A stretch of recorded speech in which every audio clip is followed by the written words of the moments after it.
You can buy them, as I said, commercially, but they don't have the bioavailability. But I mean, it's not to say that I don't recommend them. So there's one particular brand in the UK that doesn't have any lectin-based ingredients and phytic acid-based ingredients. So I do tend to recommend those over the other ones, the big, really big, well-known commercials.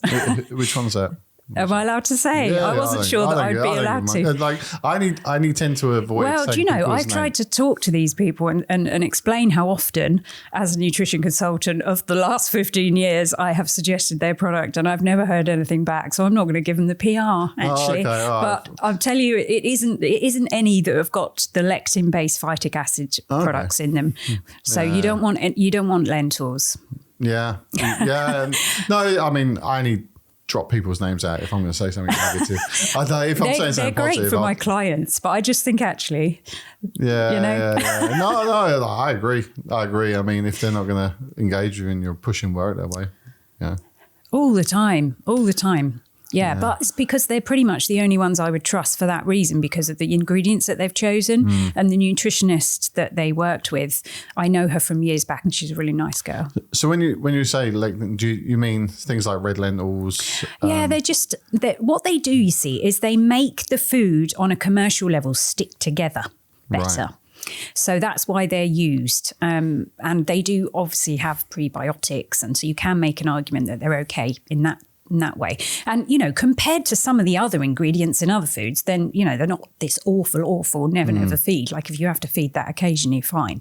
But if you're going to come to me, I'm going to tell you the optimum diet because that's what I'm trained to do. Yeah.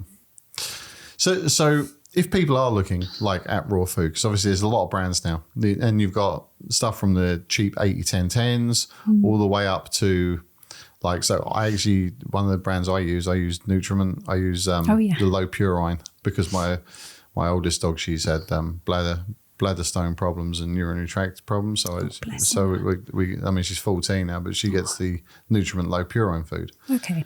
But obviously, again, there's like a lot of brands. I feel like Donald Trump, a lot of brands, but there's a lot of brands, and like, how do you go? Well, this where is do you start? Yeah, where do you start? Yeah. I mean, because I feel like with Kibble, people are better at putting their USPs across. They're better at like saying, well, this is for senior dogs because it's got X, Y, and Z in it. Whereas raw food, it's a lot less targeted. It feels that there's, and even when it is targeted, it's targeted poorly.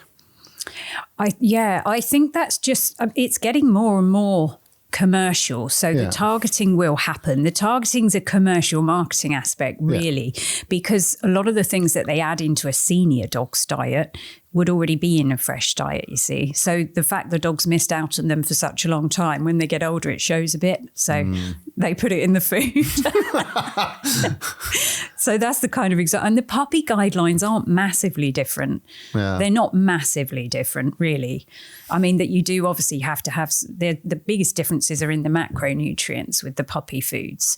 But so generally speaking, a raw diet is okay for puppies because it would still hit the targets of the... When you say the macronutrients, you're talking about like the protein and the fats. Yeah. Just obviously so people know. Yeah.